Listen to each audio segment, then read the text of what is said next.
Skylab Control, Houston, 5 hours, 16 minutes, ground elapsed time. Flight Director Phil Schaffer taking a status check now for the NCC maneuver.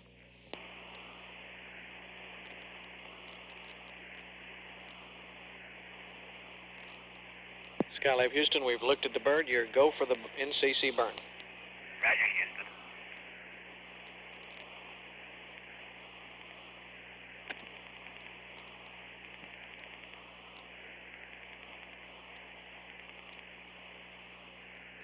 And Skylab, we still got about a minute and a half left in this pass. We're going to have about a 3-minute break, and then we're going to see you through an Orion aircraft sitting on the ground at Cape Town. Okay.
Skylab Control, Houston, at 5 hours, 18 minutes, ground elapsed time. We've had loss of signal with Skylab. We now show an orbit of 219.1 nautical miles by 200 nautical miles. The two maneuver pads being passed up, NCC, the time of ignition, 5 hours, 27 minutes, 26 seconds. Delta V, 39.8 feet per second. Burn time, 2 seconds. The NSR pad, time of ignition, 6 hours, 4 minutes, 26 seconds. The Delta V, 27.7 feet per second with a burn time of 1.1 second. These numbers slightly larger than those passed along in the preliminary pad because of the slight underburn in the NC2 maneuver. We'll stand by, continue to monitor. This is Skylab Control, Houston.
Cape Mahi, you're going out on 6 megs, okay?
All right, 3 Anderson, stand by, stand by.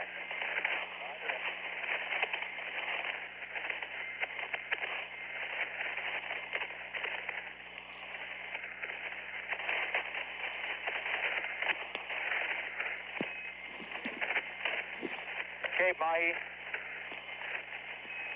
Skylab Houston, how do you read?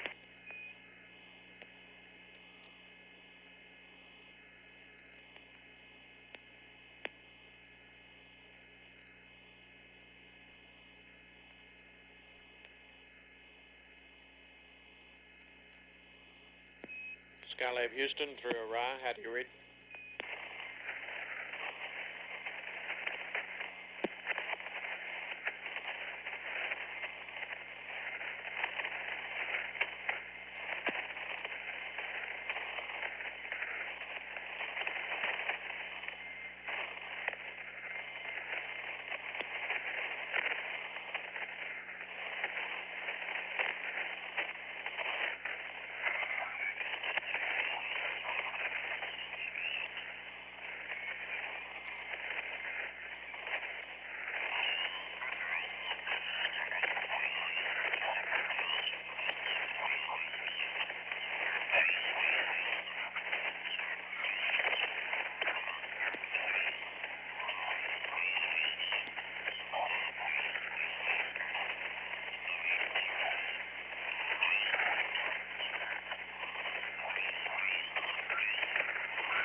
Skylab Control, Houston, 5 hours, 30 minutes since liftoff. We've just had loss of signal with the Orion aircraft stationed on the ground at Cape Town. Next to acquire will be Carnarvon, this at some 13 minutes, 25 seconds from this time.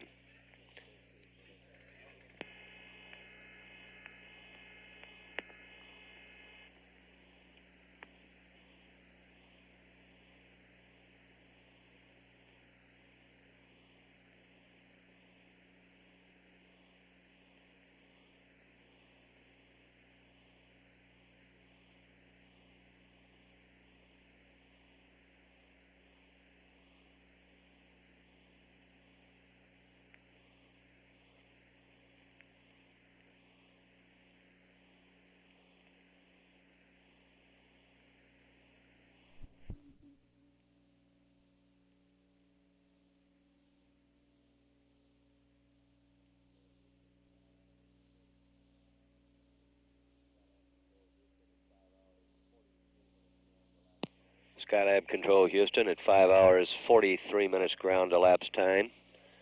Less than 1 minute away now from Carnarvon acquisition. We'll keep the line open and continue to monitor.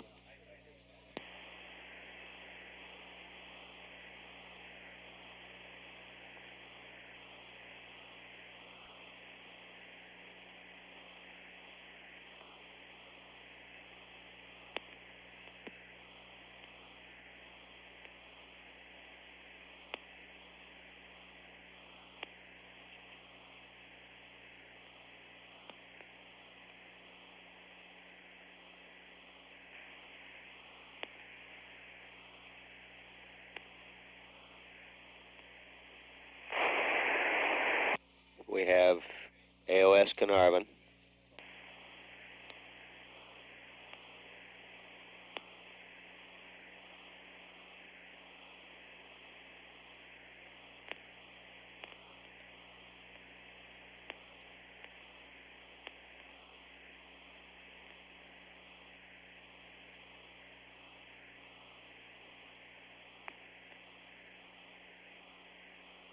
Skylab Houston through Carnarvon. Hello, Houston. Be advised that we have VHF ranging. We picked it up right after NCC at 117.08 miles. We still have a lock, and the SPT is able to track the tracking lights, although they're quite dim, so I suspect that's attitude. Is that correct? Roger, that is a firm, Pete, and that's good news on a VHF. And we had a good NCC burn with a minus 12.9 on the residuals. For Delta VC, the burn was on time. The burn was trimmed at the burn attitude. We had 0 in X, minus 2/10 in Y, and 0 in Z.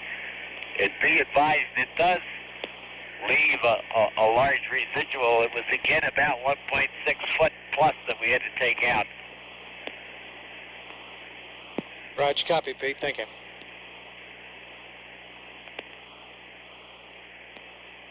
And our first cut through the P34 recycle shows very good agreement with the Ground Solutions NSR. Roger, copy. And be advised, we did go with the on board, which was a little different from the ground. Let me read you down 81 for NCC is plus 0375 plus 0060 minus 132. Roger, Pete, copy. And be advised that we have a match pair solution, which we will burn, that is plus 20.9. Of course, I don't know the out of plane yet, and minus 14.7. Roger, copy.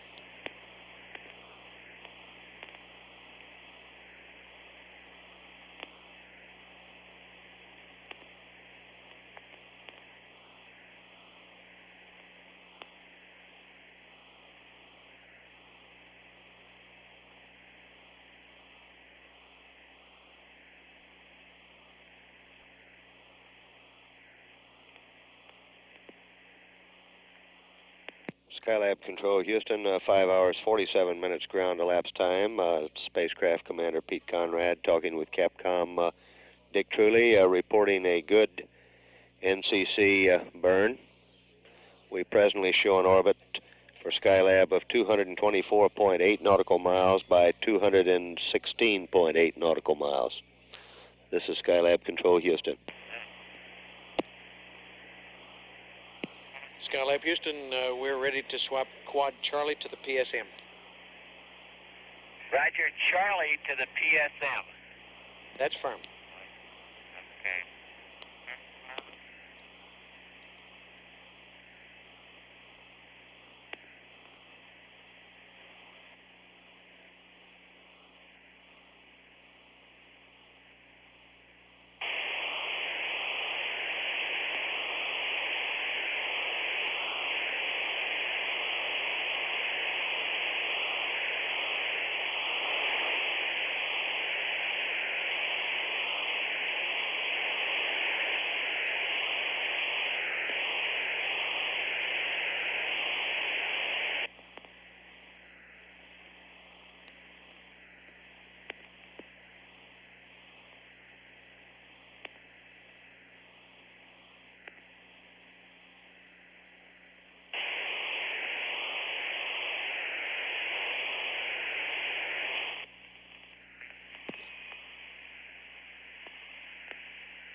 Skylab Control Houston, 5 hours 49 minutes, presently under acquisition by Honeysuckle.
Skylab Control Houston, 5 hours 51 minutes, status checking mission control, go no go for NSR. Skylab Houston, we're go for the NSR burn. Roger, Houston, and we're go here. Very good.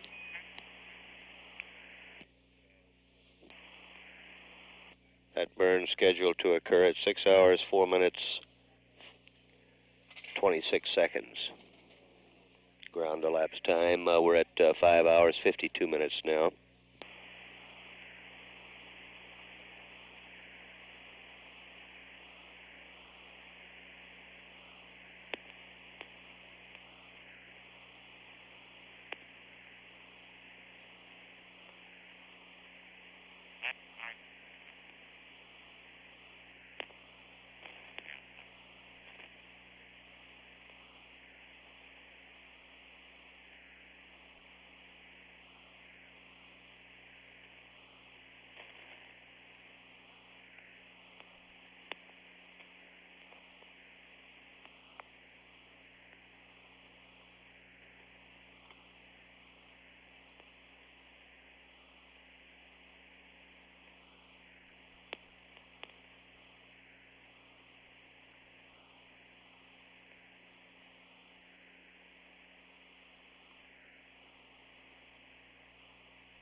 Skylab Control Houston, 5 hours 54 minutes ground elapsed time. We've had loss of signal now with Honeysuckle. The next station to acquire will be Hawaii, some 12 minutes 45 seconds from this time. We presently show Skylab with an orbit of 225 nautical miles by 217.3 nautical miles, and some 90 miles away now from the Saturn workshop. We're at 5 hours 55 minutes ground elapsed time. This is Skylab Control Houston.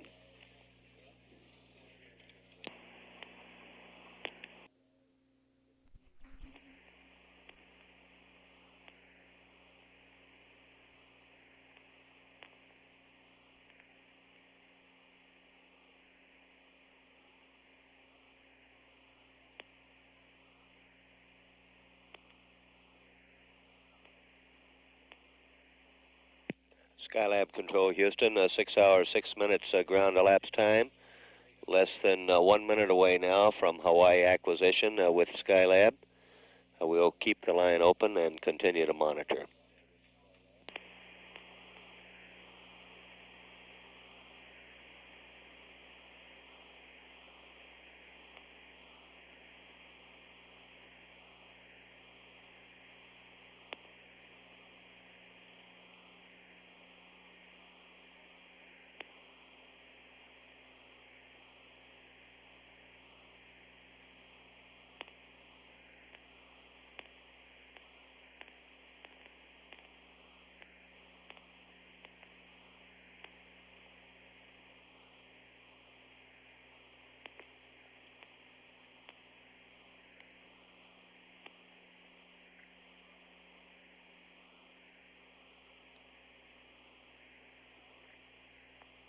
Skylab Houston.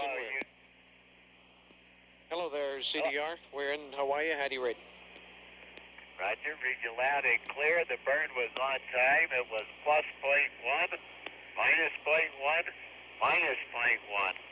The EMS read minus 10.9. And I gave, let me read you the NAN 81. It was plus 20.9, plus 4.4, and minus 14.7. Roger, got that. Okay, we're in the process of maneuvering heads up. Roger, Pete. Sounds real good.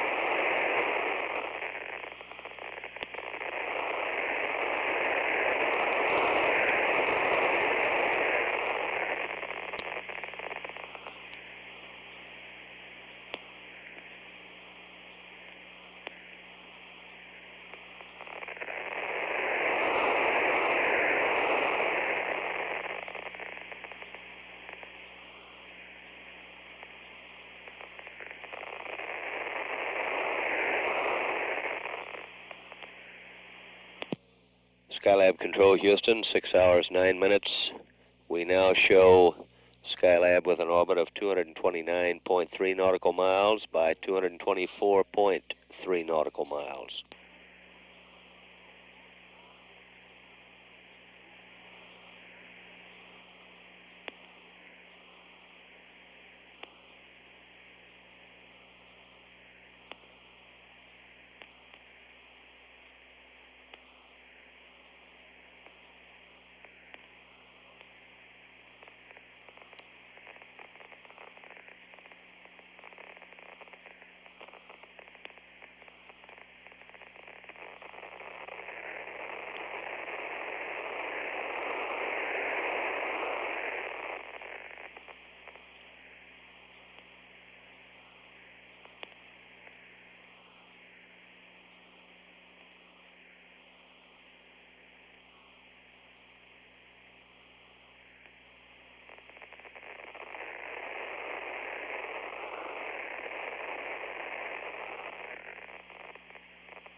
Houston CDR. Go ahead. There is just one whale of a lot of noise on VHF. You guys got any idea where that's all coming from?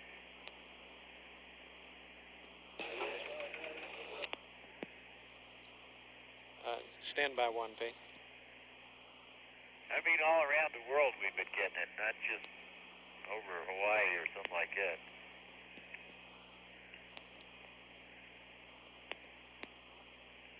And my other question is, we should not have VHF ranging now, right? To your second question, that's affirmative. We should not have VHF ranging now.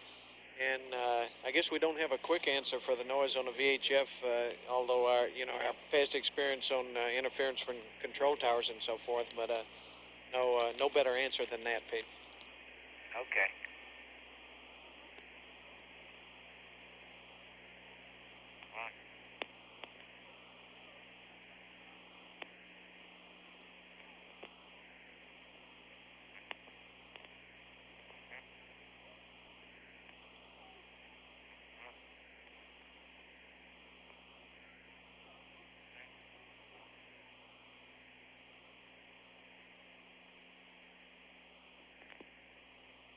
Okay, Houston, on a first recycle, we're a little bit less than 4 minutes early. You agree with that? Roger, we're looking at it on the data.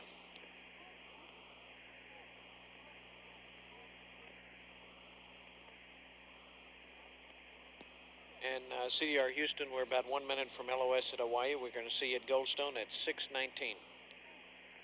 6:19. Roger.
Skylab Control Houston, 6 hours 14 minutes since liftoff.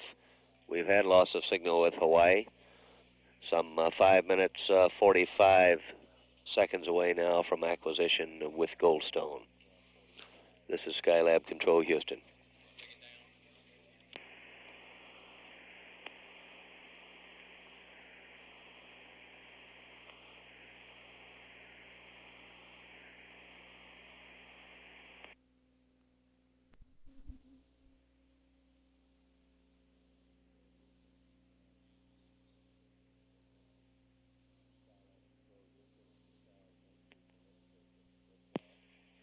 Skylab Control Houston at 6 hours 19 minutes since liftoff. Standing by now for acquisition with Goldstone.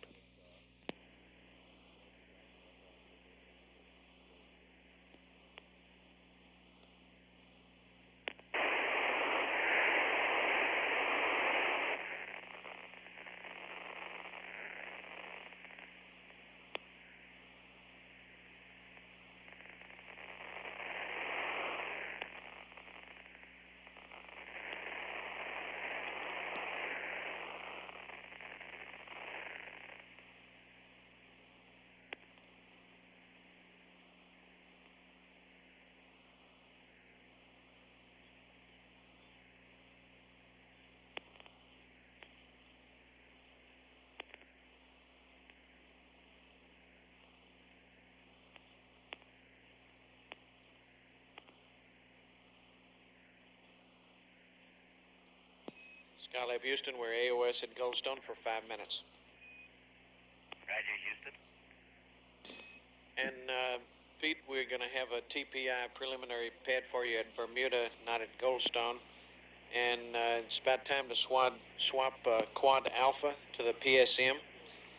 And along that line, we kind of think your onboard instrumentation reading for Quad Alpha may be in error. We're showing a transducer reading of about 97% on board, and it should be reading about 83. Over.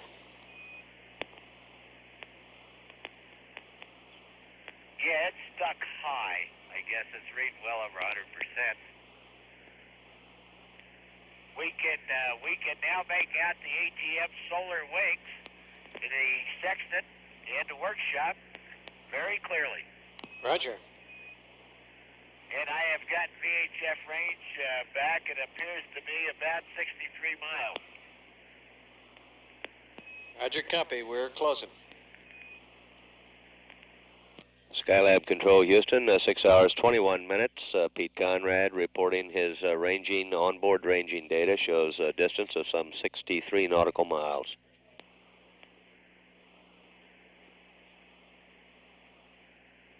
Okay, at Houston, I have A on the PSM now, and quad prime propellant valves are both barber pole. Roger, copy.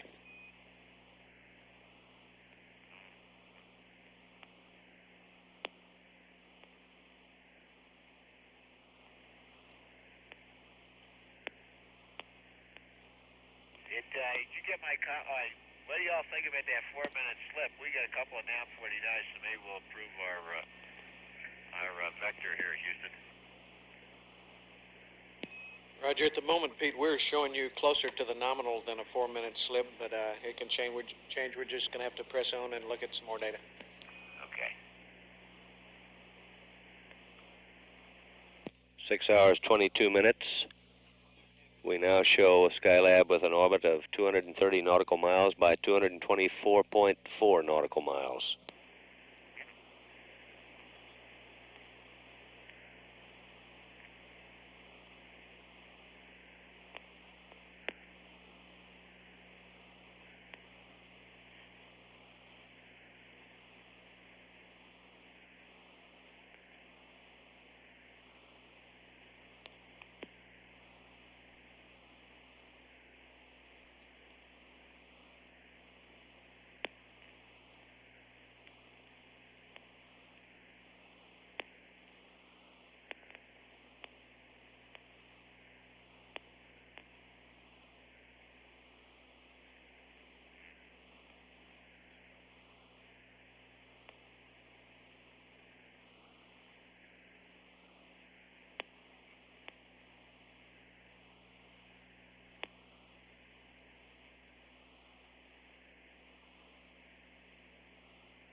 Skylab Houston, we're about to go LOS at Goldstone. We'll see you at Mala at 6:27. Say, Houston, can we secure this O2 purge in 6 hours and 30 minutes, isn't it? It was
less than 2 minutes away now from acquisition by Mila.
Skylab Houston, we're AOS at Mala for 9 minutes.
Skylab, Houston, we're AOS at mile for 8 minutes.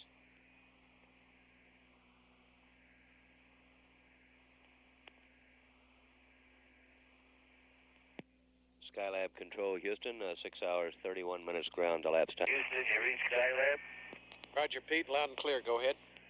One of the guys that's on there is Washington Center. Would you go for that? Roger. They clear you for anything? No, but they just cleared 3-2 Quebec somebody for something. Roger.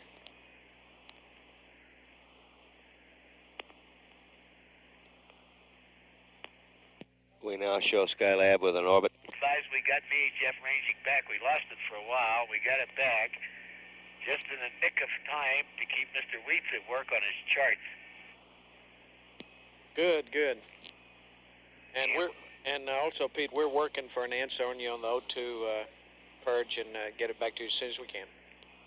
Yeah, we get the master alarm light is tied to the SPS burns. It's very convenient. Comes on right at the wrong time when O2 flow goes high.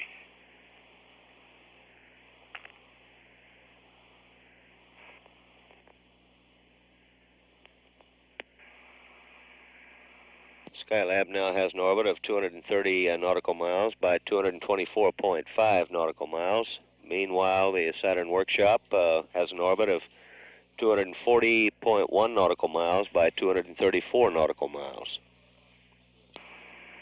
And one thing, Pete, on the CNW, if you inhibit that one parameter, it might help that situation in the event we don't get an answer that we can knock it off. Okay.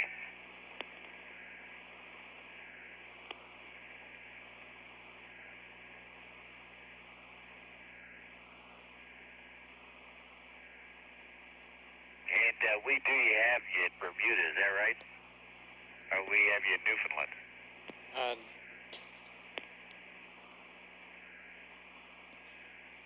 The situation is, Pete, we're in the middle of a Bermuda pass, and we do have telemetry shut off right now in order to get the TPI pads out. Oh, okay. We're standby. Roger that. Yeah.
CDR Houston, I've got a TPI preliminary pad for you, page 1-14. Go ahead. 007 04 4600 plus 183 plus 007 minus 067 plus 19447 plus 00602 plus 02312. Go ahead. 007044600 plus 183 plus 007 minus 067 plus 19447 plus 00602 plus 02312. That's affirmed. That's a good read back, Pete, and I've got a docking attitude pad for you on page 1-17. Go ahead. 185-038-009er.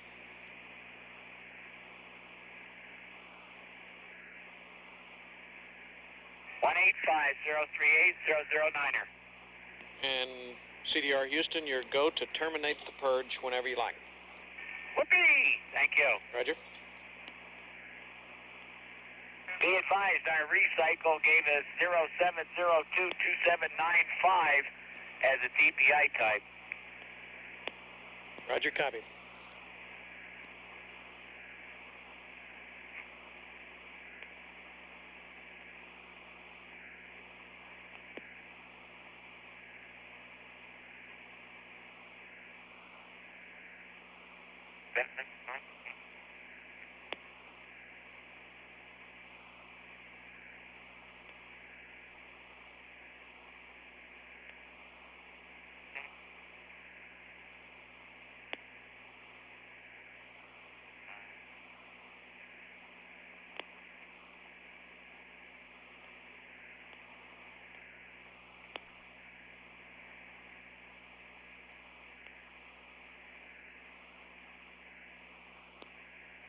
And CDR Houston, also on TPI, for an SCS, the ignition is EMS counter of 0.8, Delta VC 6.9er, trim to tail off of 12.6.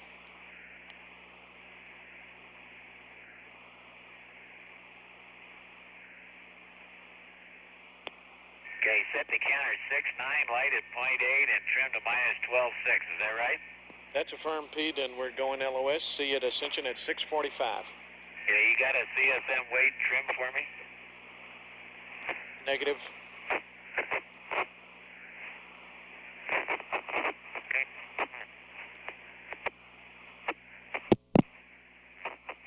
Skylab Houston, if you're still reading me, go with what you got on the weights and trims.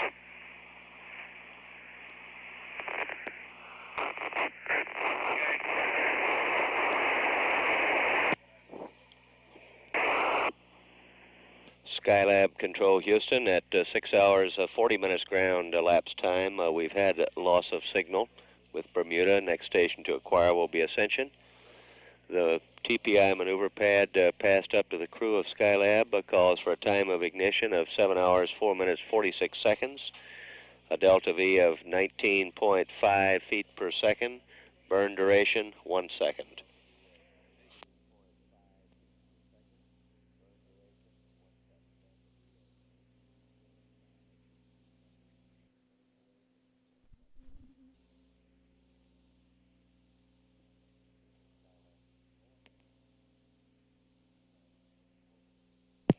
This is Skylab Control. 6 hours 44 minutes 53 seconds ground elapsed time in the Skylab 2 flight, which is now in the process of overtaking, preparing to rendezvous and dock with the Skylab space station. Less than a minute now out from acquisition, the Ascension Island tracking station in the South Atlantic. The beginning of revolution number 5.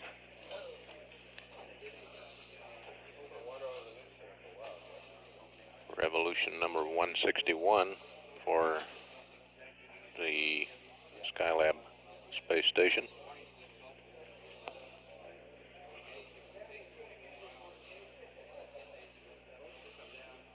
Hopefully we will be having a nominal burn on the next mission, duration of some 1 second,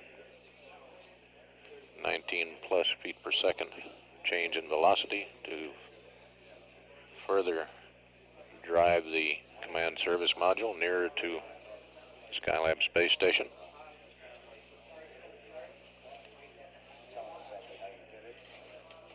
Let's monitor the air-ground circuit for conversation across Ascension Island.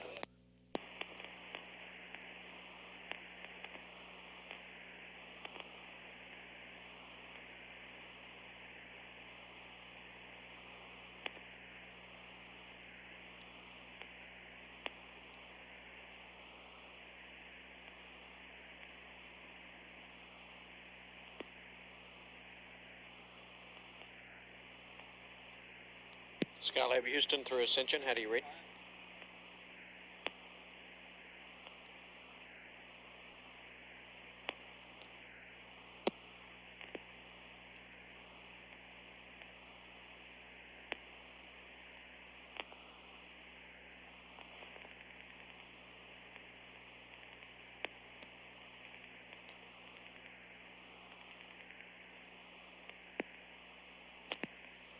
Skylab Houston, how do you read through Ascension for the next 8 minutes?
Skylab Houston, we're AOS at Ascension for the next 4 minutes. How do you read, Houston? Read you loud and clear, Pete. I've got a final TPI pad for you. Okay, I'm ready to copy. Okay.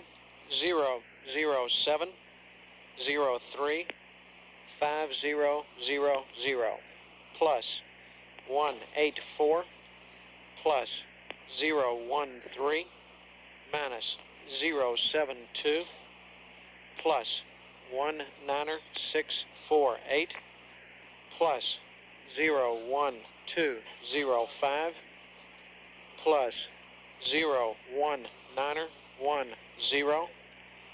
0071. Go ahead. 007035000 plus 184 plus 013 minus 072 plus 19648 plus 01205 plus 019100071. And our time came out to be 7:3:47:63. How's that grab you? Awful close. Nobody's perfect. And CDR Houston, on the potential SCS, the ignition is at EMS counter reading of 1.0 and trimmed to minus 12.6. Roger.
Flight Director Phil Schaffer going around the room here in the control center, taking go, no-go from each flight controller.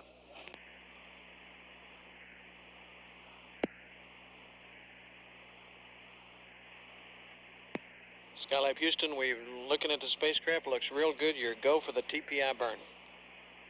Roger, Houston.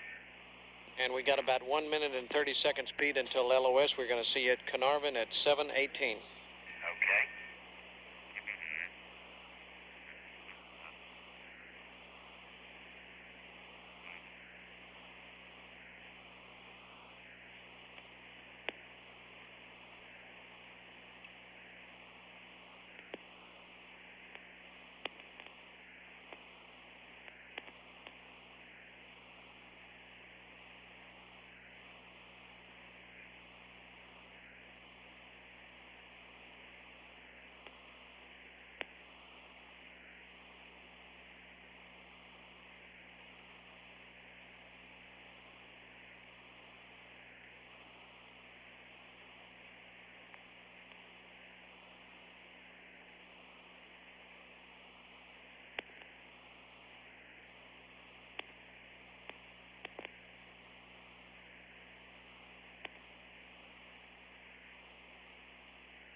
This is Skylab Control. Skylab crew on Skylab 2 mission have passed out of contact of the Ascension Island tracking station. Next station will be the Carnarvon, Australia tracking station in approximately 21 minutes, at which time the crew will have made the TPI burn, or terminal phase initiation, as the acronym spells out. And that should place the command service module in a closing trajectory with the workshop, with just a few additional maneuvers and braking and the subsequent rendezvous. At 6 hours 57 minutes ground elapsed time for Skylab 2. This is Skylab Control.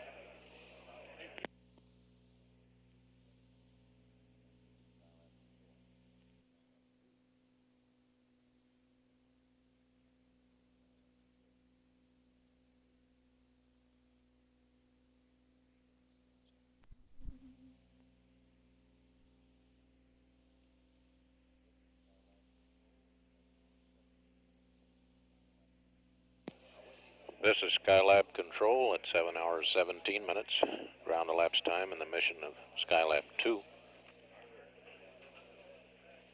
Skylab 2 presently in the process of overtaking the orbital workshop, Skylab space station. Less than a minute now away from acquisition at Carnarvon. During the pass over Carnarvon, we should get a report on how the terminal phase initiation, or TPI burn, went, which should have taken place at a ground elapsed time of 7:03:50 with a velocity change of 19.8 feet per second. This should have produced an orbit measuring 235.4 by 227.8 nautical miles.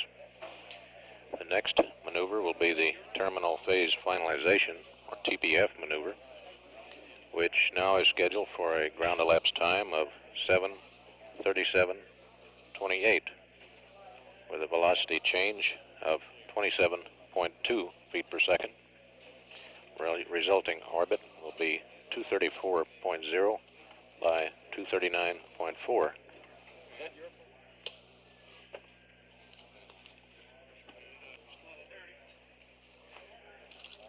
We'll stand by now for the Carnarvon, Australia tracking station pass and the conversation between the crew. We'll stay live across Guam, even though there's a slight gap of a few minutes. This is Skylab Control standing by.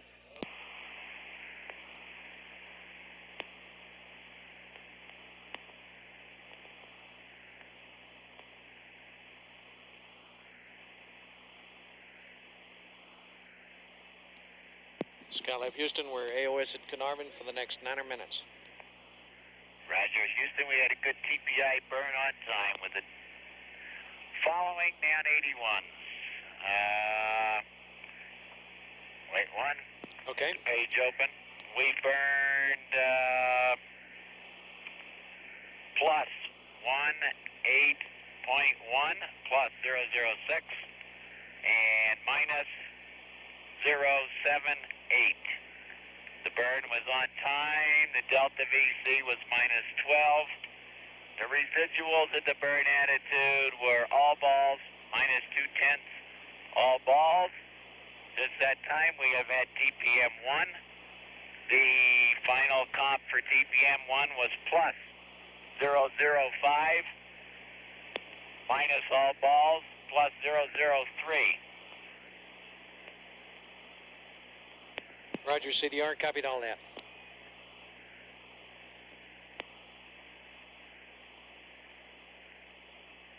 We've completed the TV prep checklist, and we will go into the we get there. Very good.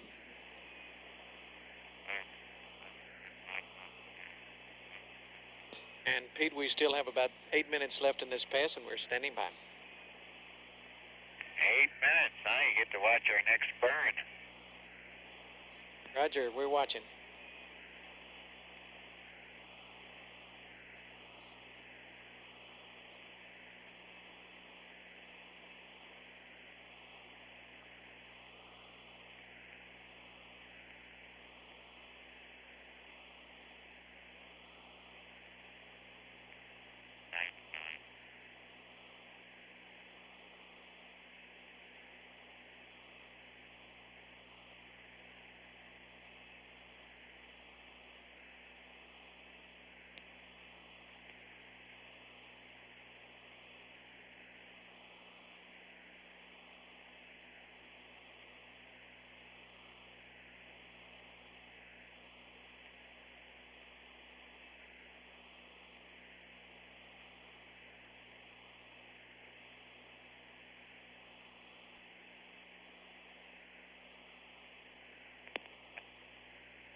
Houston, you looking at the Disky?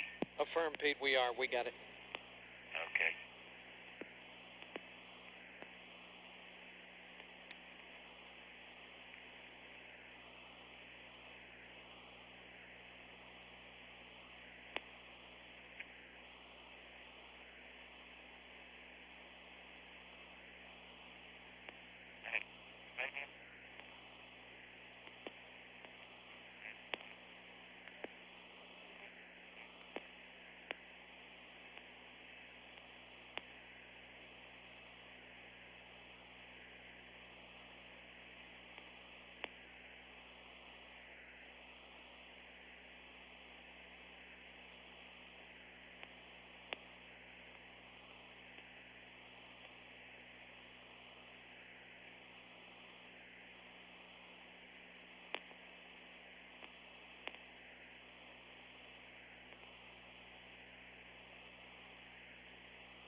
Skylab Houston. We're about 25 seconds from LOS. We'll see you at Guam at 7:31.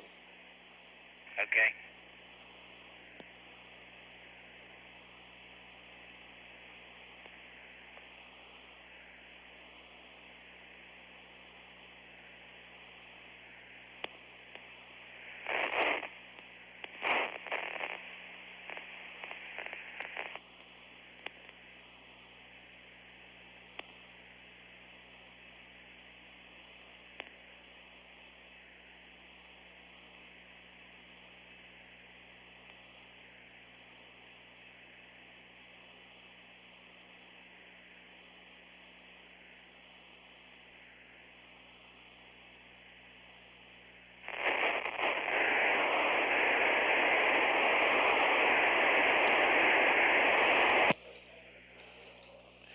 This is Skylab Control.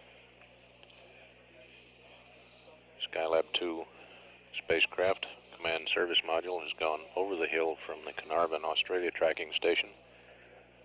Will next be seen by the Guam tracking station in the Western Pacific. We'll leave the circuit up live during this short gap between Carnarvon and Guam. Crew reported that the TPI burn was on time. Minimum residuals 0.2 of a foot per second in one axis residuals.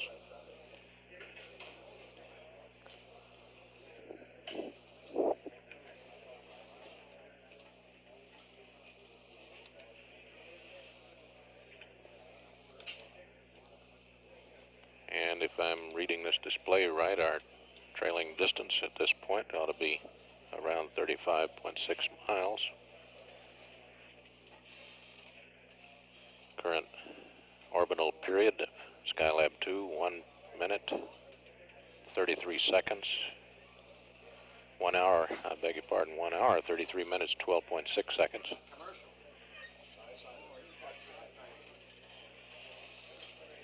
Current altitude, 229.9 nautical miles. In an orbit measuring 235.5 at apogee, 227.9 nautical at perigee. We'll stay up live for the upcoming pass over the Guam Island tracking station.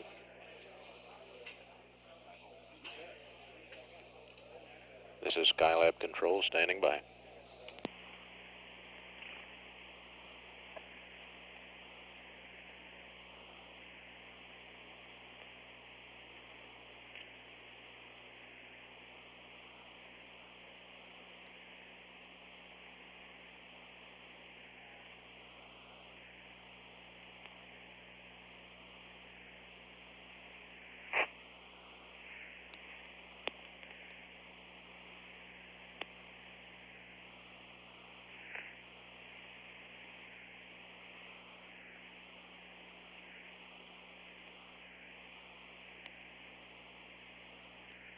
Skylab Houston, we're AOS at Guam for the next 10 minutes.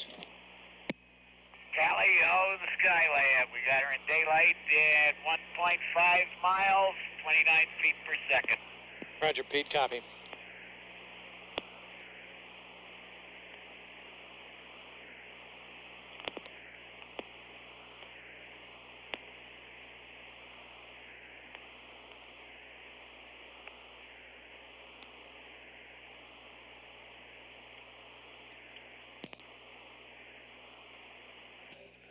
TV picture beginning to come in now to the control center.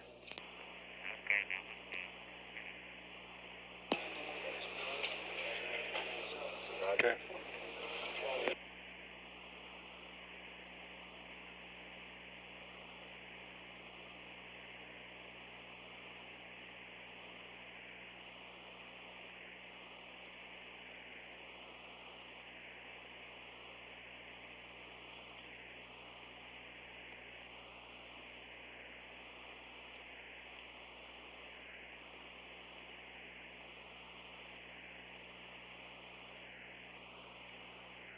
Go and go. Okay. Go, GNC. Okay, Can you tell me if the workshop is firing tacks? Stand by one, I'll check. Hang on. As a matter of fact, you don't have to tell me. I thought it was flying through clouds up here, and every time it fires a tax puff, I can see it, and it's just a big burst of gas out of it. Raj. That's a firm, Pete, you're right. We are firing.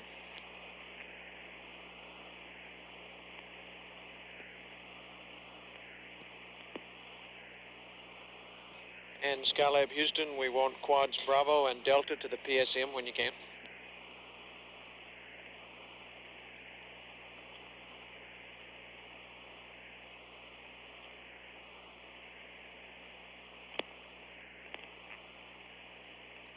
Just fired a tax pulse. Roger.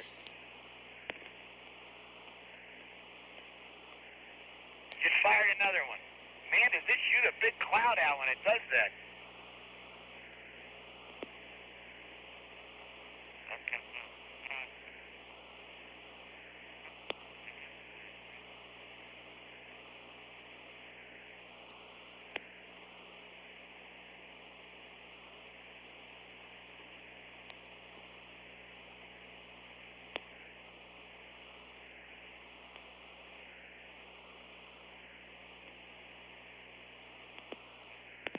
Skylab Houston, did you copy my request to Bravo and Delta quads to the PSM?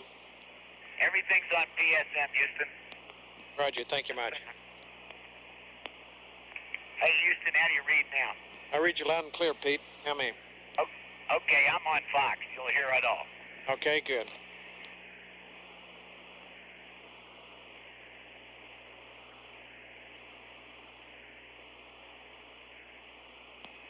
And CDR Houston, we're going to be starting. Start breaking right now. Roger.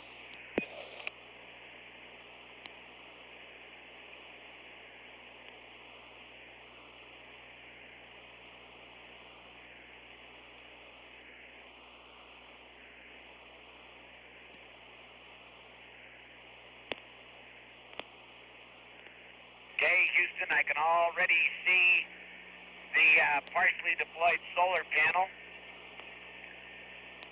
That's CS1, right? Roger, that's what we think. And CDR Houston, in about 1 minute, we'll be starting the Swiss maneuver, and I'll let you know when we issue the command. Okay.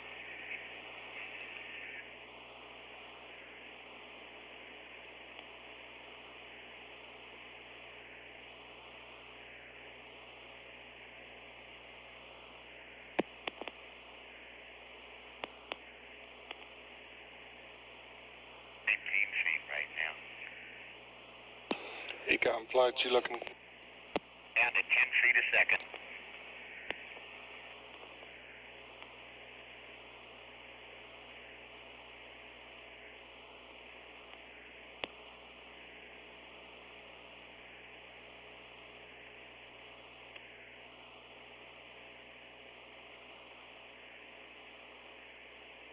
No, 1,000 feet.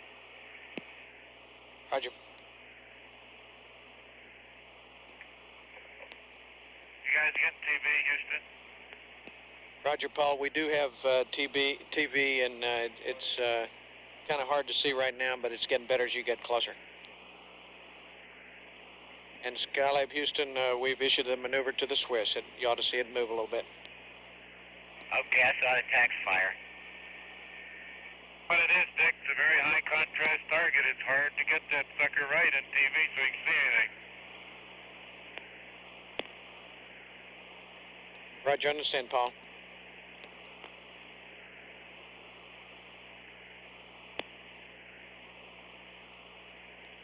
And PLT Houston. My opening on it?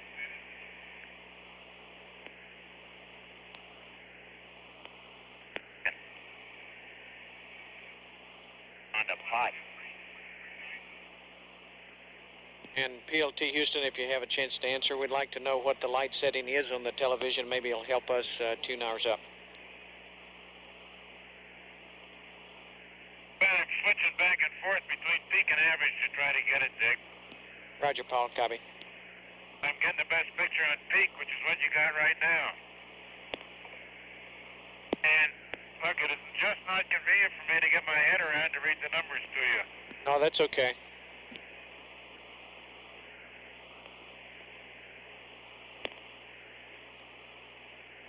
I gotta get brakes, man. I don't like what's going on.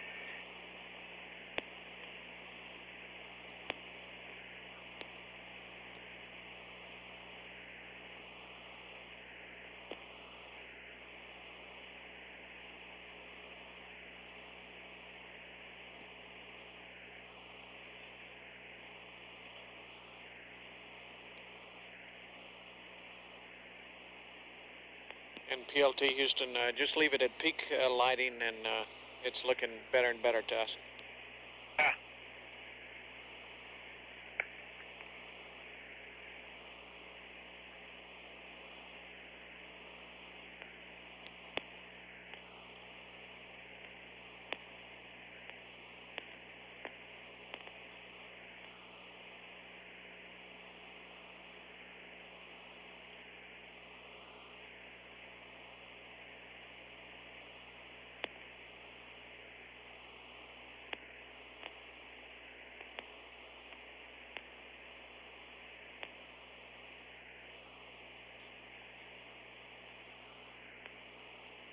And that tax makes a mess, doesn't it?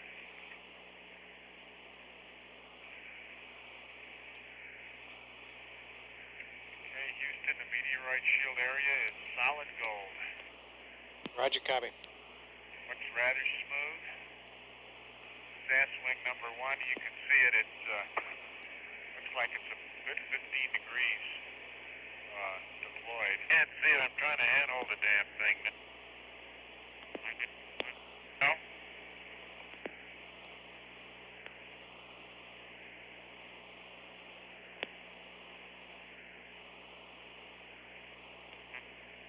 And Skylab, we're about 1 minute from LOS at Guam. We're going to see at Goldstone at 7:57. Roger.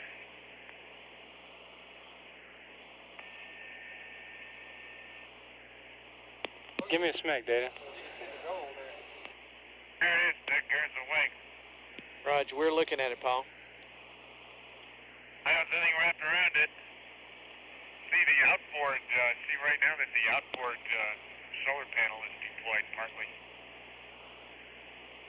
There's nothing left over on the other side. See some tubes and wiring sticking out. Yeah. Roger, Pete. Turn off the ranging. Back it around here. Woo! What's that? Oh, I've been looking at a dinky little TV screen. And Skylab Houston, the lighting that you've got set on the TV camera right now is super. We're very close to LOS now, and you can go ahead with your photography. Okay, be advised, the meteorite shield is pushed up in under the SAS panel for its whole length, right under that beam ferry. Yeah, I can see the butterfly hinge under there. Roger. That piece wrapped around the top on this side. Okay, let's go around. I gotta get some photos now.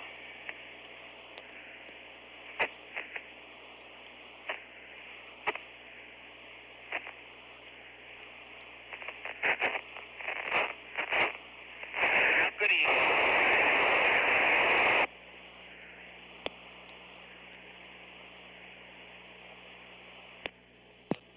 This is Skylab Control. We've had loss of both audio and television signal from the Guam tracking station. 14 minutes now out of Goldstone, at which time the television should resume again for a pass that will run down through Goldstone and Texas and the Mila tracking station and Bermuda. We'll bring the circuit back up just prior to Goldstone acquisition. At 7 hours 43 minutes ground elapsed time in the mission of Skylab 2. This is Skylab Control.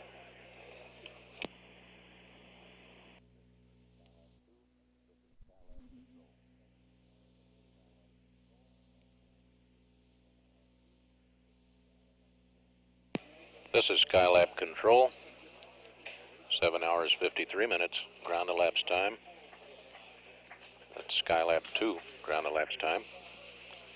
Here in Mission Control Center, members of Skylab management and the flight control team are going over drawings and documentary photographs of the solar wing to try to speculate as to what the potential damage might be to the solar wing based upon the crew's initial assessment of the damage reported during the recent pass over the Guam Island tracking station. The crew described the situation as that it appeared portions of the micrometeoroid shield had slid back underneath one of the solar wings, but that the butterfly hinge on which the main beam swings out is apparently intact. They could see the actual hinge. They also reported being able to see the TACS, or thruster attitude control system, bursts of gas being emitted, coal gas, nitrogen. When the thruster attitude control system aboard the space station would fire to maintain space station attitude. During the upcoming stateside pass, we'll have a resumption of television from the command service module as they do a fly around and further damage assessment and descriptions. Midway through the stateside pass, the crew of Skylab 2 will be given a go, no-go for soft docking. We just heard a warbling sound that is the alarm that we're 2 minutes away from acquisition. This is the first time this alarm has been used in a mission other than simulations for Skylab. Earlier in the Skylab simulations, a darkroom timer, which sounded much like an alarm clock, was used. But now we've gone to a warbling alarm that goes off at 2 minutes prior to acquisition at each station,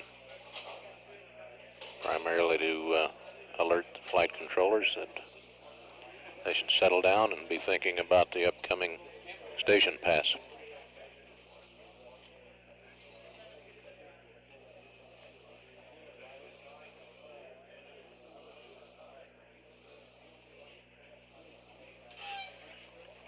We'll leave the air-ground circuit up live. We're less than a minute away from acquisition at Goldstone. And we'll await the resumption of television and description by Commander Pete Conrad's crew of the situation on Skylab Space Station as they fly around. Apparently we have had AOS at Goldstone. Hey, Colin, let me rig the friggin' TV. Yeah. Skylab Houston, we got your AOS at Goldstone.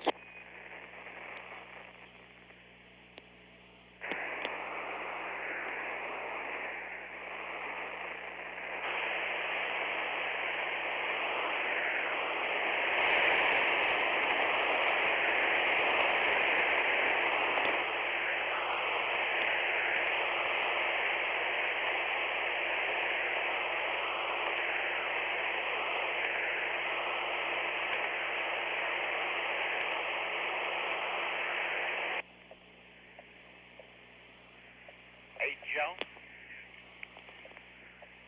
Other rendezvous checklist. Dig out and load first 23 down, 22 with the docking angle. Skylab Houston, we're AOS at Goldstone. We got you for the next 16 minutes. Hey, they want Okay, TV's Houston. prime, wait. Here, Let me, give me the TV. let me give you a brief description as you suspected solar wing 2, right? Yeah, 2 start. is gone, completely off the bird. Solar wing 1 is in fact partially deployed, and the reason that you got different readings, not symmetric between your 3 solar panels, is there's a bulge of meteorite shield underneath it in the middle, and it looks to be holding it down. I think that we can take care of that with the SEVA. It looks at first inspection like we ought to be able to get it out. The gold foil has turned considerably black in the sun. Roger, copy. Say again, Indico. The solar cell is clear. Hey, there's something.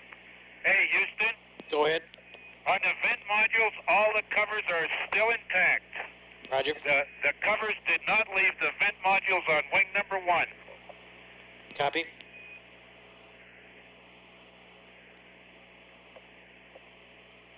Can't tell which way to point this son of a gun from the... Roger.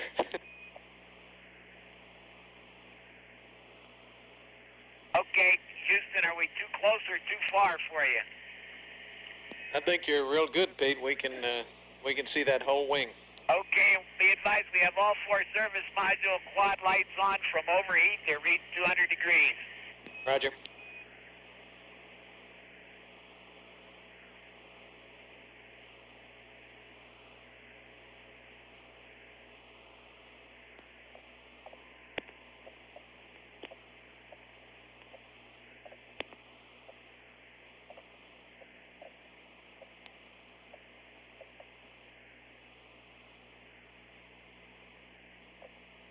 Why can't I find it?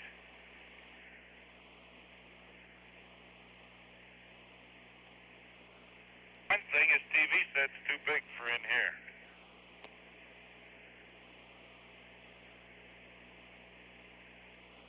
Yeah, Dick. Roger, we're looking at it. I assume you're pointing just about in the place where the meteoroid shield is underneath the wing. Is that correct? Well, I'm trying to, but my picture is turned inside out and backwards, and that camera hangs up in here on a couch structure. Roger. Okay, Houston, it looks like the meteorite shield at the upper vent panel on the SAS wing has wrapped around it just slightly. Where are we? Now, my guess is that our easiest thing to do is just go to the end and try and deploy it. Roger. Pete, from which side of the SAS is the meteoroid shield slightly wrapped around? Is it on the side of the main tunnel or the underside?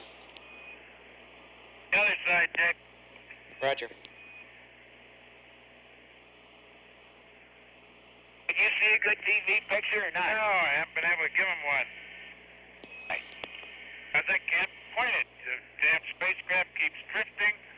I have a hard time getting the thing to correlate it. Well, hang in there, Paul. It isn't real steady, but every now and then we're getting some pretty clear views, and we can replay it. And one other question that... Houston, what is under the gold foil next to the tank? The gold foil looks like it's been cleaned off under that meteorite skin too. Or no, I guess it's the Teflon from the meteorite skin's laying on the gold under the SAS wing. The worst possible frigging place for me to try to point this thing. Like me to go. Almost any place else. I'd like to be looking more out the window. There, that's good.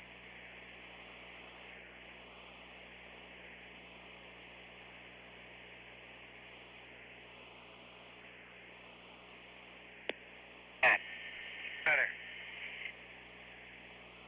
And Skylab Houston, we think that's green Teflon on the underside of the meteoroid shield that you were probably commenting on just a minute ago.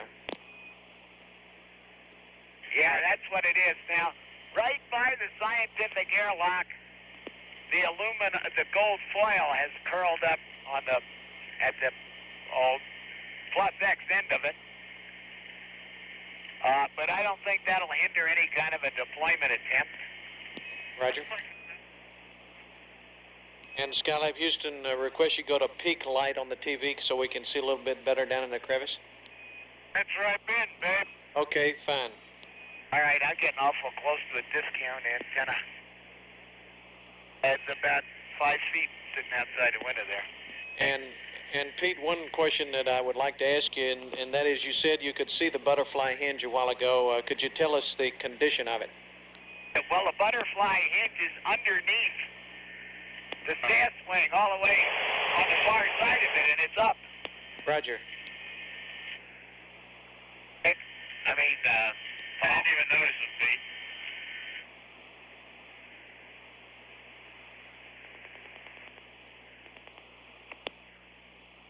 Oh. The meteoroid shield came loose and wrapped around it from the other side. I'm saying. yeah, but the one thing that's bothering me though is that if this was the wing that was down and locked, and then they opened it, then it pulled that meteoroid shield as far as it did. It pulled it 18. That's a hell of a good point. And that's where it's hanging up the solar panel right at the upper vent plate. Does that make sense to you, Houston? The upper of the 3 vent plates, which is just below where the meteoroid shield starts, the top part of it starts. That part is wrapped onto the SAS beam by about 3 or 4 inches. Roger, Pete, and I think you gave us a real good picture of that piece of metal just a second ago. Still with us, Houston? Affirmative, sure are. Still got about 9 minutes left in this pass. What time is it?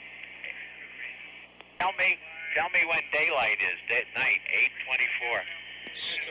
CDR Houston, you still got 21 minutes of daylight, and it's at 8:26. Now, where would you like to go? Anybody? Gotta get away. I gotta get away from this. Shall I get down? No, I think we've lost them. Oh, we got it. Well, I got a...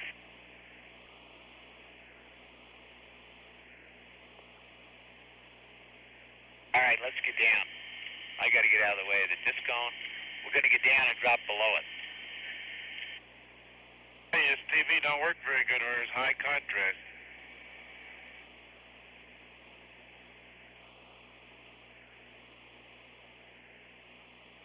Look, Paul, I'll keep it cocked this way so that you can get TV out your window. But you got to tell me where I'm going over there.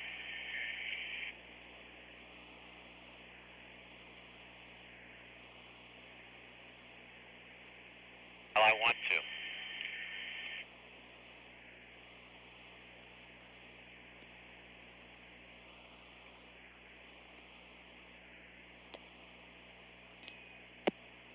CDR Houston, we've seen enough television to let us think a lot about this.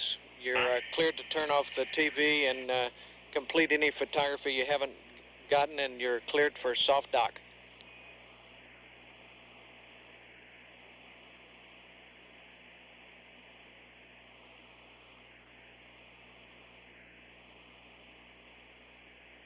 Getting ready for sun. And I gotta.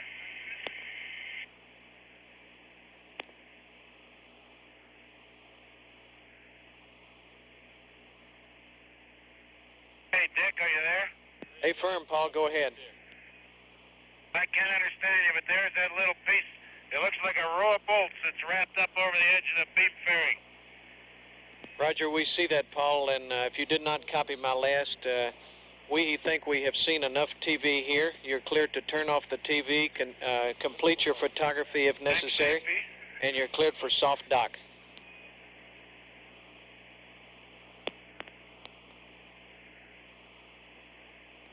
Well, the the little door's open. Just a little hinge door. CDR Houston, do you read? Look where it's toward the end of the other tunnel, too. See, there's the other tunnel. That's clean. CDR Houston, do you read? Where it, look.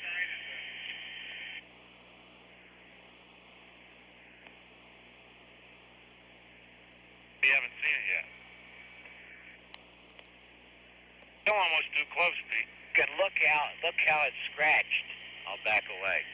Look how it scratched the gold shielding around the wardroom window. See that whole thing tore off of there?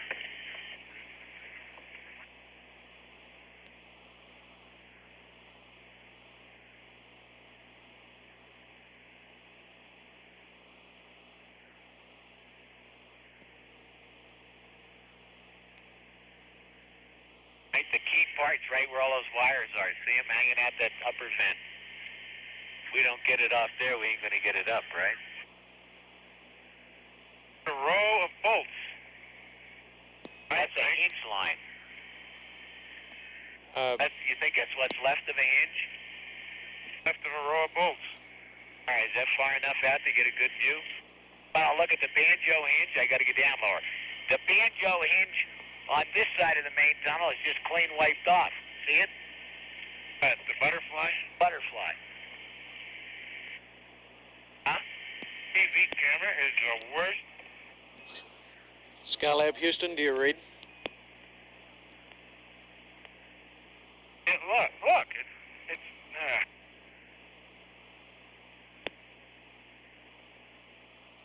Yeah, yaw. I don't know what I want you to do. How's that?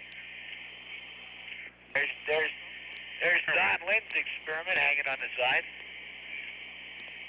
CDR Houston, do you How read? much fuel are we using?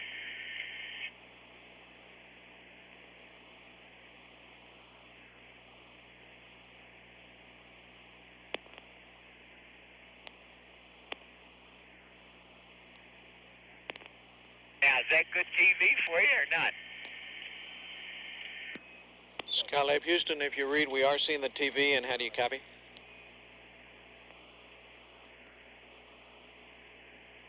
Not a strong signal yet. Houston, you still with us?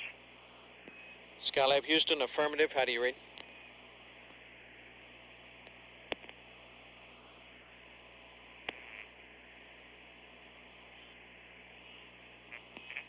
Skylab Houston, how do you read? The top end of that thing?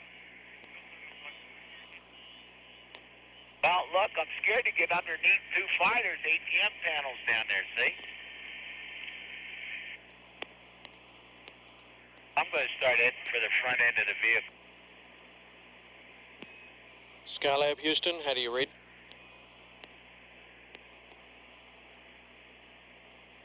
We go.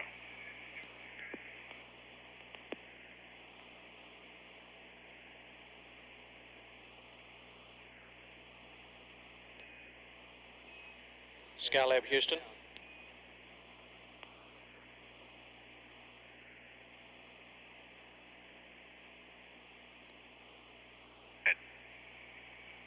Box.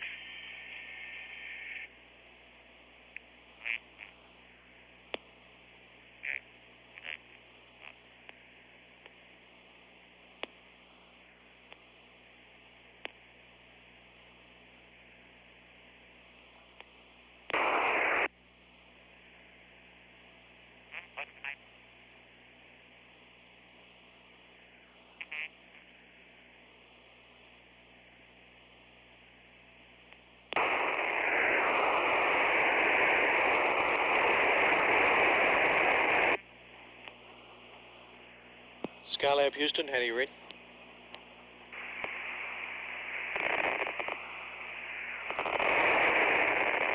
Skylab Houston, how do you read? Loud and clear. Roger, Pete, we got a whole lot of good TV there, and you're cleared to secure the television and complete any photography if necessary, and you're cleared for soft dock. Okay, Houston, and remind me again of sunset, 8:25? It's 8:26, Pete. It's 13 minutes from now. You're about 1 minute from LOS at Goldstone. We're going to see you at Carnarvon at 8:56. Okay, we're going to go ahead and soft dock at this time. Good show. Okay. I got one more picture here.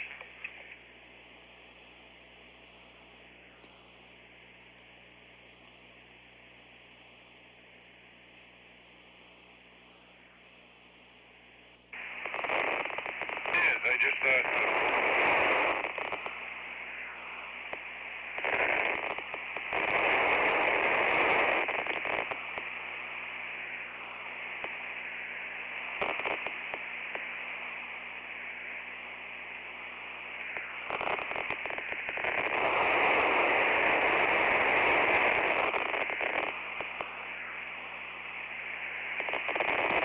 And Skylab Houston, we think we may have an arrive pass, although we had trouble the last time. It'll be about 8:32. Okay,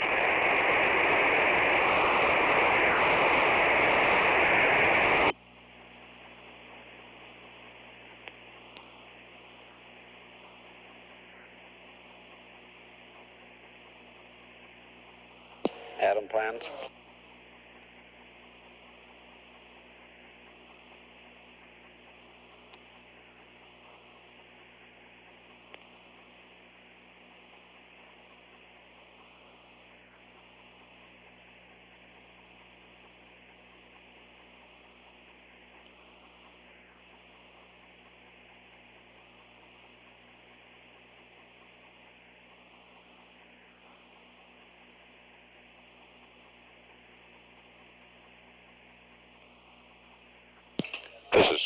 This is Skylab Control.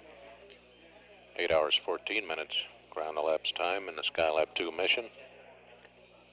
We've had loss of signal from this stateside pass on the beginning of the 6th orbit for Skylab 2. I'll have perhaps acquisition with an Araya aircraft in 17 minutes, but the next primary station will be the Carnarvon station in some 40 minutes, 43 seconds. Skylab space station with the command service module and crew flying around it, now crossing the northeastern coast of South America. During the fly round and damage assessment, the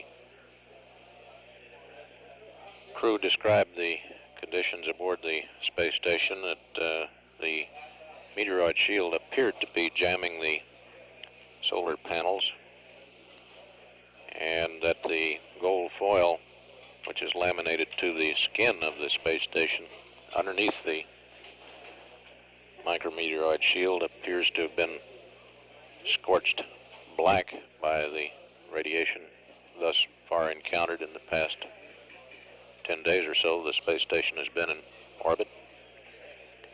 He did comment that the solar scientific airlock, the one through which the parasol will be deployed tomorrow afternoon, was clear of any debris. He also commented that perhaps one approach would be merely to yank on the lower end of the solar panel to try to deploy it in that manner.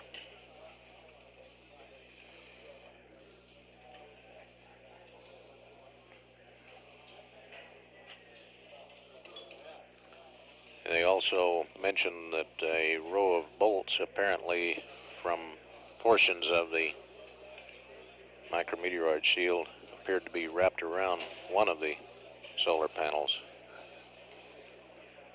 It remains to be seen as to how much difficulty this debris will make in freeing the solar panels and getting them to swing outward, thereby doubling the amount of electrical power available to the space station.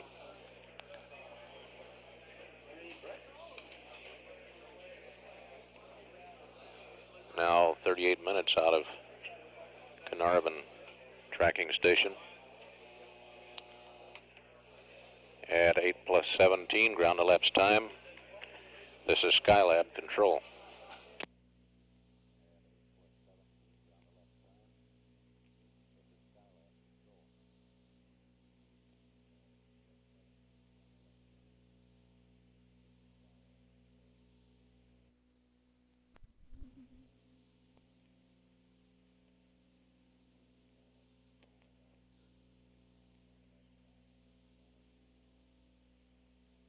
This is Skylab control, 8 hours 32 minutes ground elapsed time in the Skylab 2 mission.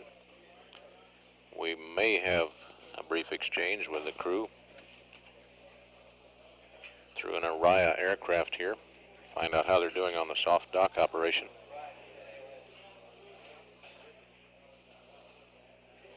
Presently, the space station and the Skylab 2 command service module are in the South Atlantic, over the South Atlantic. We'll stand by for any communications between the spacecraft and the ground through the aircraft. May be rather scratchy. That remains to be heard. Skylab control standing by.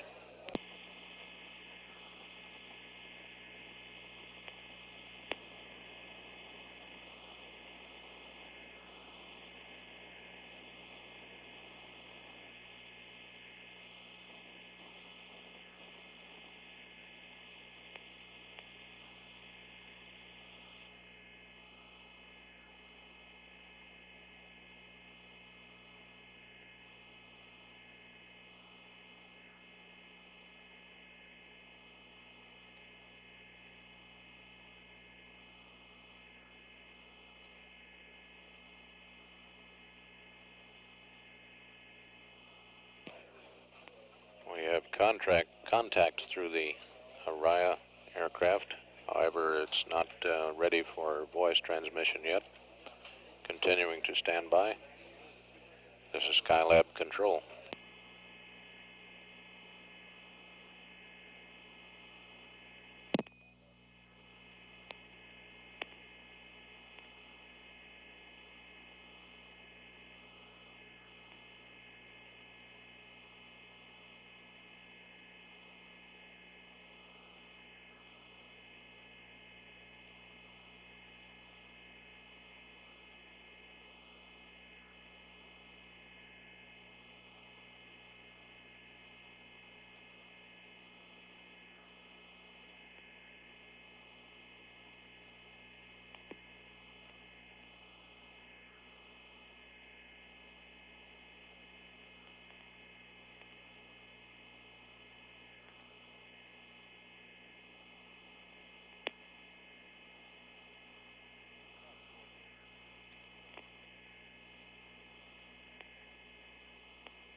Skylab Houston through Araya. How do you read?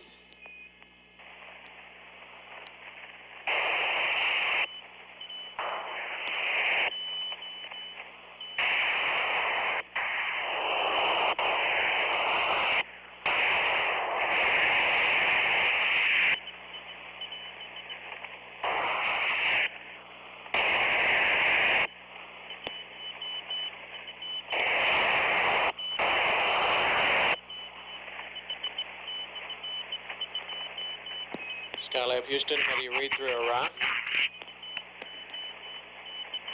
CDR Houston, I think I cut you out.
This is Skylab Control. We're still attempting to make contact with the crew of Skylab 2 through the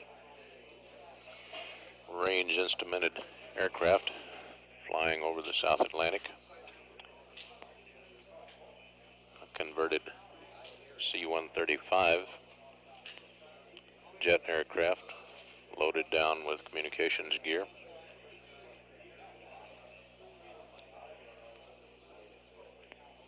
We've made no contact through S-band, and apparently the VHF signal is not strong enough to overcome the noise. We'll continue to stand by, though, for the next 4 minutes until loss of signal through the aircraft relay. At 8+39, this is Skylab Control standing by.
This is Skylab Control. Apparently no joy in raising the spacecraft through the instrumented aircraft flying under the ground track of Skylabs 1 and 2. We have no confirmation yet that they have soft docked. Hopefully at Carnarvon, some 11 minutes and a half from now, we will have word from the crew confirming soft docking. And if they stay on schedule, they should be in the midst of a supper meal.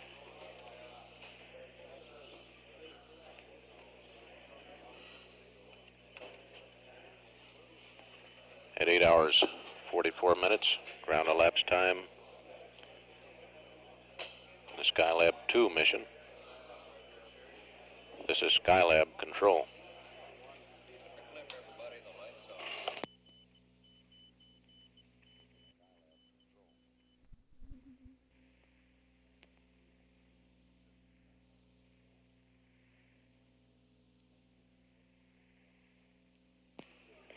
This is Skylab Control.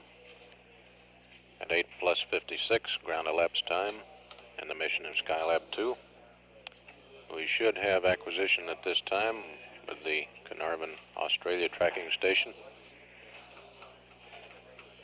A fairly low elevation angle pass of slightly over 9 degrees.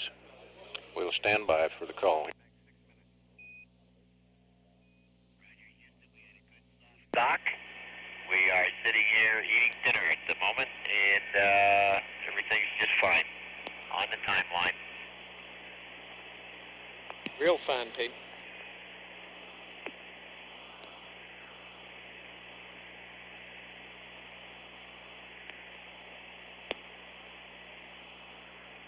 We've been sitting here kicking around our plan of attack for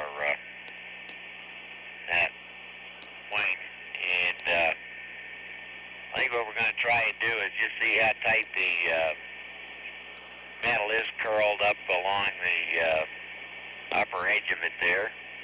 Just work our way down towards the edge of the SAS panel and try and free her up from down there where we can exert the most pressure. Roger, Pete. Copy. Why don't you guys finish your dinner and keep talking about it, and we got some folks talking about it on the ground, and we'll get together when we get a chance. Okay, could you get anything out of the TV or not? Yes, we could, Pete, and we were also had some folks taking Polaroids of it when we happened to get a real good shot, and we're got some folks over at Marshall taking a look at it also, and we think we're in pretty good shape.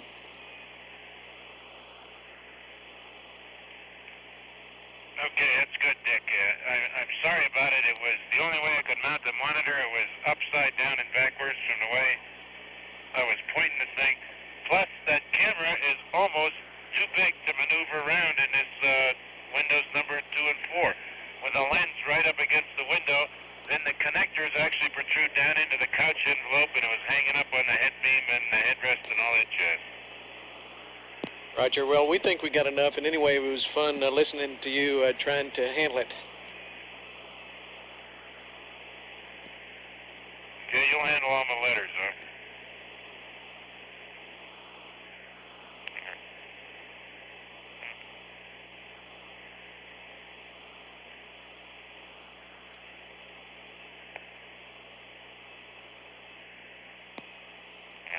And Skylab Houston, we wonder if you get a chance, if you could give us a rough estimate of what you think the CSM x-axis is between the x-axis and the sun.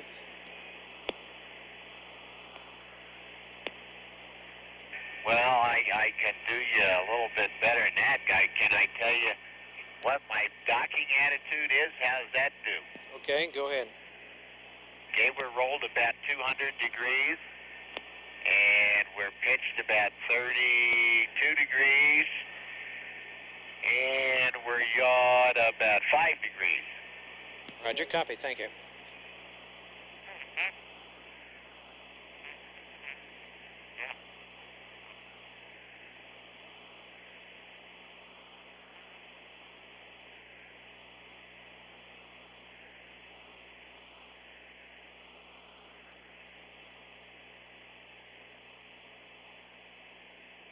Okay, Houston, let me ask you a question. Nobody seemed to get too excited about these service module quads getting hot. Is that okay? All the lights are out now. Roger, Pete. We were hustling around thinking real hard about that. We believe it was heating just due to the usage you were giving them right there, and we don't think anything's wrong. And we are taking a look now at the quantities that we have, and we were going to let you know what they are and what the status is in just a second. Yeah, how much did we use? Our best estimate right now, Pete, is about 100 pounds. You mean for the fly around? That's a firm, Pete, about 100 to 110 pounds during the drive around. And we're putting those numbers together now, Pete, and I'll have a little better status for you either here or one of the succeeding stations.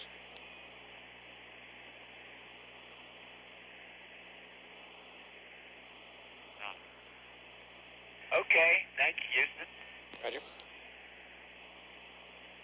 Now, we just popped out in the sunlight, and I have a good look out my window of 3 wire bundles hanging off where that wing used to be. I'm also guessing that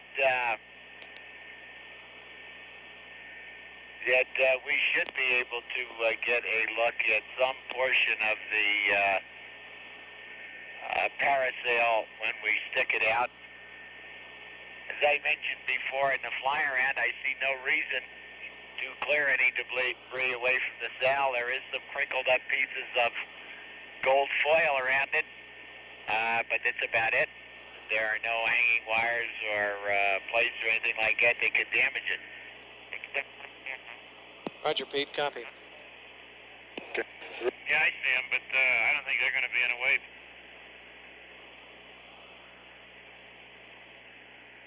And CDR, we've got about 40 seconds from LOS here. We're going to see at Guam at 9:10.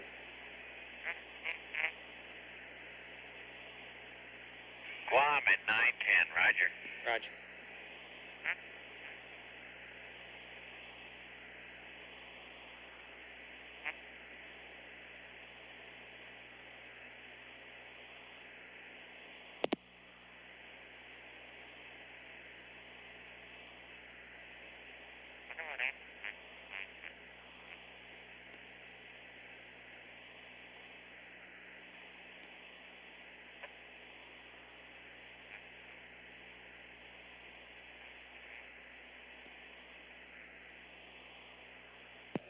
This is Skylab Control. Loss of signal now from the Carnarvon, Australia tracking station. Rather low pass over Guam in about 7 minutes.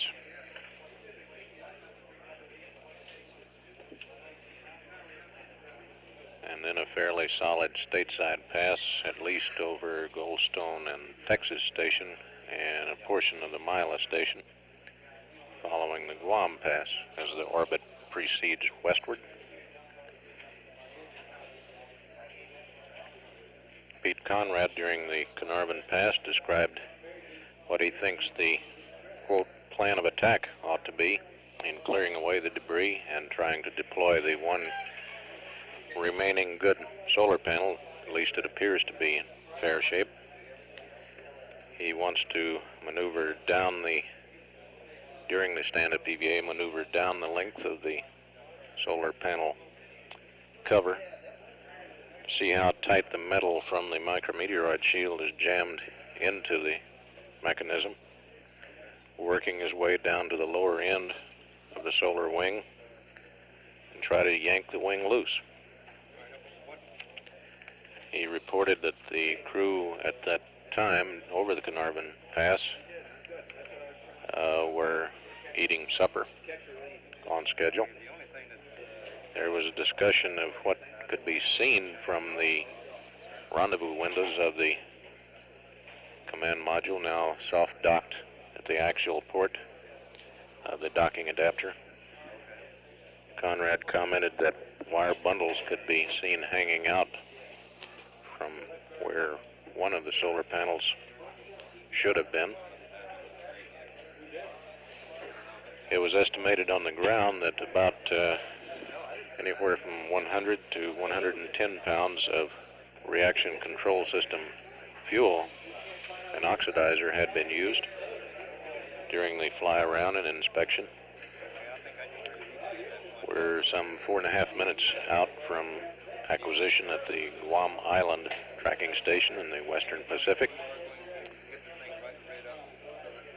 Guam Pass is about 5 minutes 56 seconds long, elevation angle of slightly over 8 degrees. Then we come across Goldstone at a fairly high angle, and Texas, and Mila.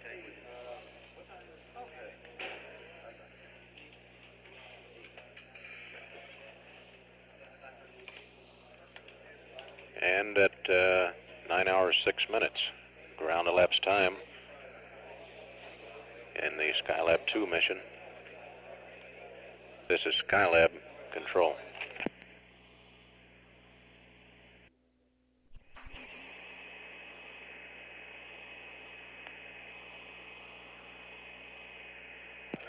This is Skylab Control, 9 hours 9 minutes. Ground elapsed time in Skylab 2 mission. Less than a minute out from Guam.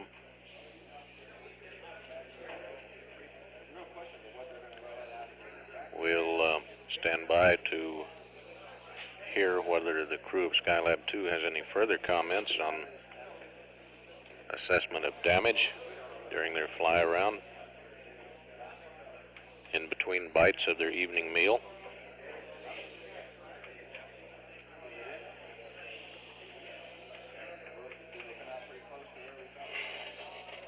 Here in the control center, Polaroid pictures made off the TV monitors are being studied for some insight into the apparent damage caused by the sloughing off of the micrometeoroid shield at launch.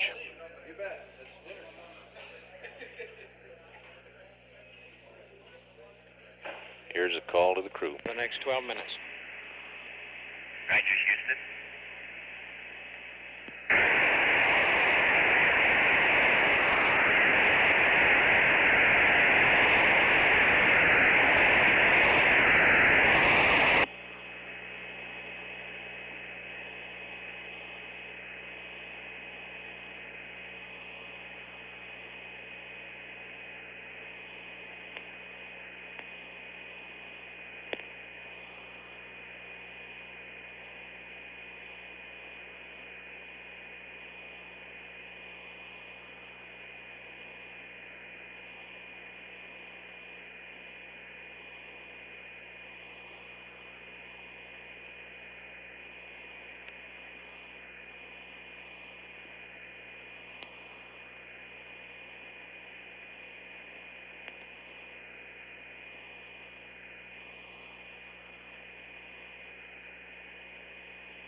Skylab Houston on VHF, request you select Omni Bravo.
Skylab Houston, request Omni Bravo.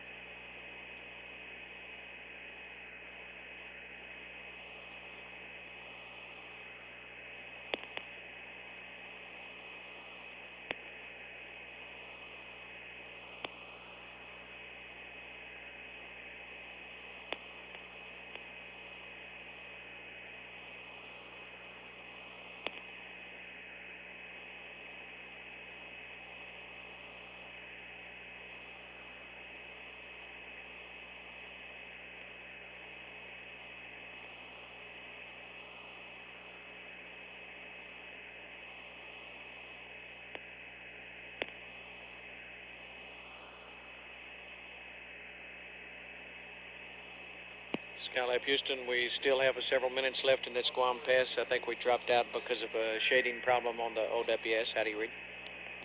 Okay, we read you loud and clear now. We wondered what happened to you. Well, we just hid for a while there. Well, I've had some big things on my noses in space before, but this is by far the biggest. It sure beats the Aegina or the LEM. Roger.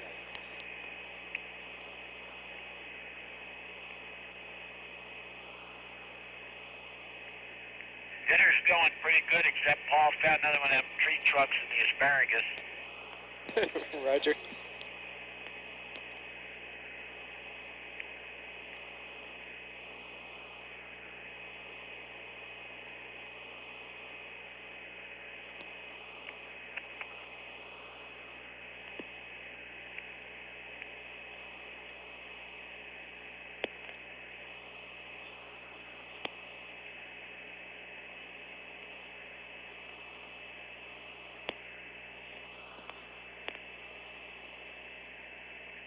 Say, while we got you, we might comment a little bit about some of the new stuff we've run into today, like some of the food in the cans.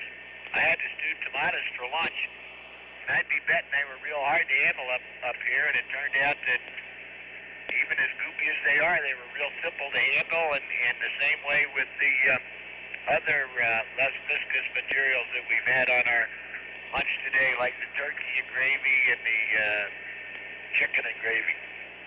Roger, Pete, that sounds real good. We're about to go LOS here at Guam in about 15 seconds. We'll see you up at Goldstone at 9:33, and I'll have some words there on your RCS quantities. Okay.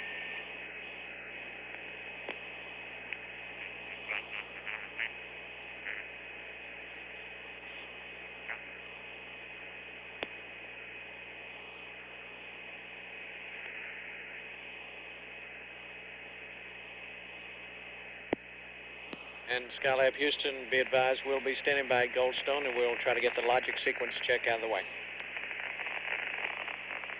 Okay, Houston.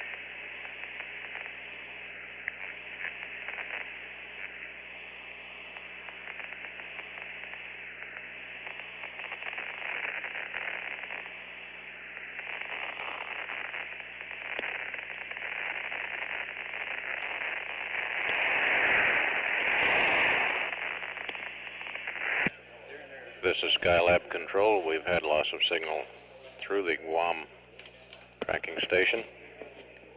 During the early part of that pass over Guam, apparently the bulk of the workshop was blocking reception and transmission by the command service module Omni antennas.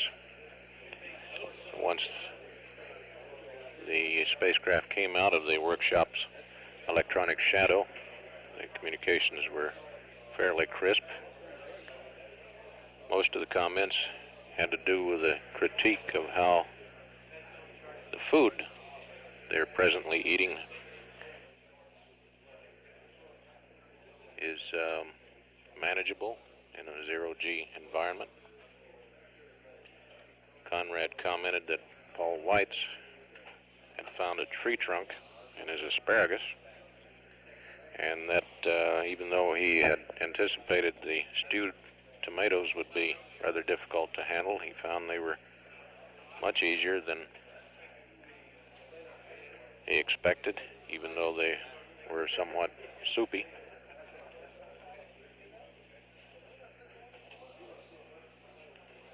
Goldstone in 15 minutes at 9 hours 18 minutes. Ground elapsed time in the mission of Apollo. As you were, Skylab 2. I knew I'd do it. This is Skylab control.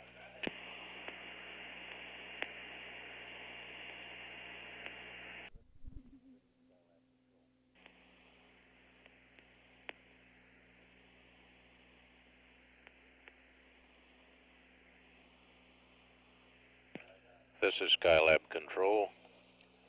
9 hours 32 minutes. Ground elapsed time. A Skylab 2 mission. Less than a minute away now from acquisition at the Goldstone tracking station.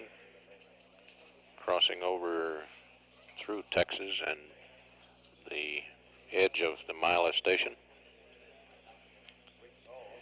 And we'll start picking up the tracking ship Vanguard this revolution for 3 successive passes. Vanguard is off the southeast coast of South America.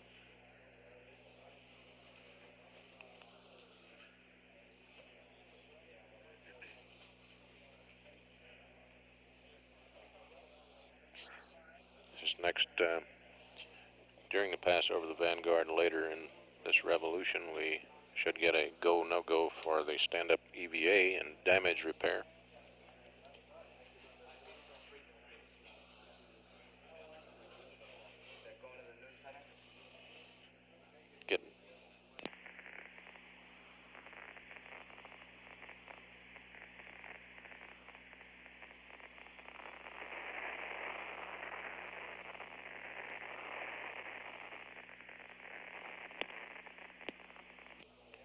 We're getting a freeze frame playback of the television from the spacecraft. We'll switch that out to the news center now. We're standing by for resumption of communications to the spacecraft through the Goldstone station at 9+34 ground elapsed time. This is Skylab control standing by.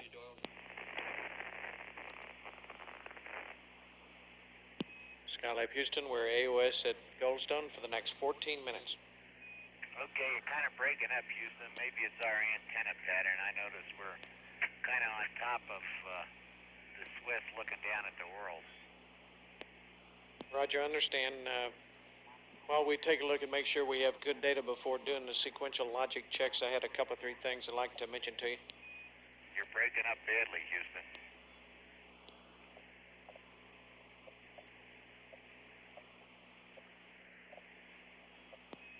Skylab Houston requests duplex Bravo. Duplex Bravo. Okay, duplex Bravo. And be advised, I'm reading you loud and clear. Okay, you're breaking up.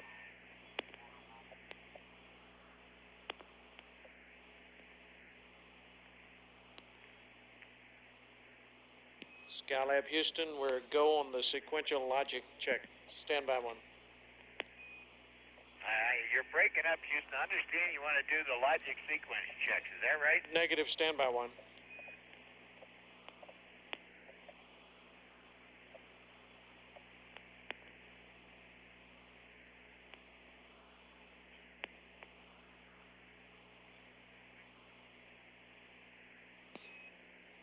Skylab Houston, affirmative. We are ready for the sequential logic check. Go ahead. Okay, the 6 logic, 2 of them are off. The 6 pyro arm, 2 of them are safe. And the 6 CB, 6 logic, 2 of them gone closed. They are closed. And 6 arm CB's going closed. Roger, and we're ready for sequential logics, 2 of them on up.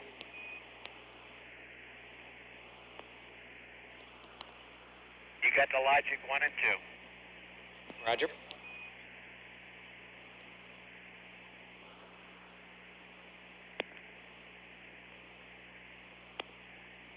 Skylab Houston, looks good. You go for pyro arm.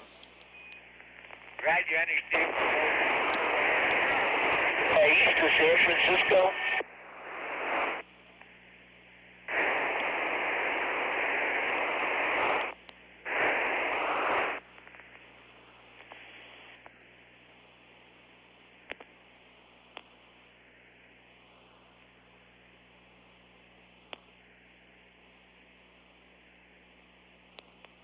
And Skylab Houston, how do you read now? Roger. Read you loud and clear. What did we just pass by just east of San Francisco? Yes, sir, sure did.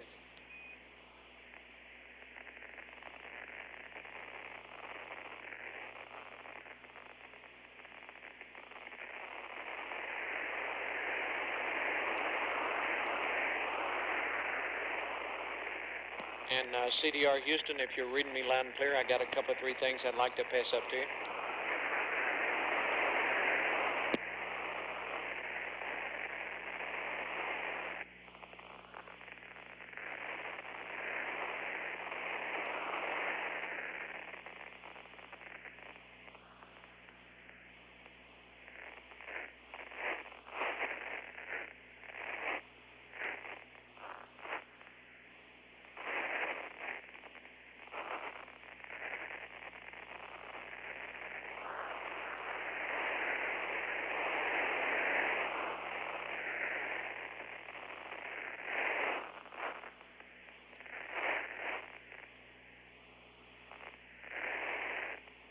How do you read, Houston? Read you loud and clear, Pete. How me now? Okay.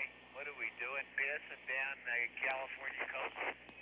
Raj, it looks to me like you just probably just left Eastern California and over Nevada now, somewhere around there. Okay. And if you're reading me loud and clear and I'm not breaking up, I got a couple of things for you. You're pretty good now. Go ahead. Okay, after you get undocked, you know, we got the evaporator deactivated, and we'd just soon leave it that way for contamination, but be advised if you do start getting warm and need to activate it, that's okay with us. Okay.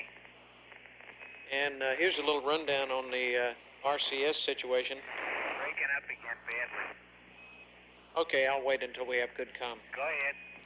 Okay, on the RCS situation,